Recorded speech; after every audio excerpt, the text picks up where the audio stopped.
Çoğu kişi Lut kavminin eşcinsellikleri nedeniyle helak edildiğini zannetmektedir.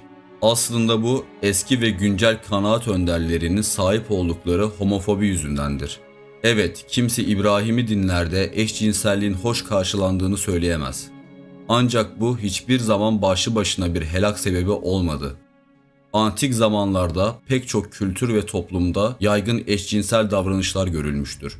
Hiçbiri Lut kavmi gibi helak olmamıştır. Bu yüzden sadece eşcinsellik sebebine odaklanarak Allah'ın vermek istediği asıl dersi kaçırmamaya özen gösterin.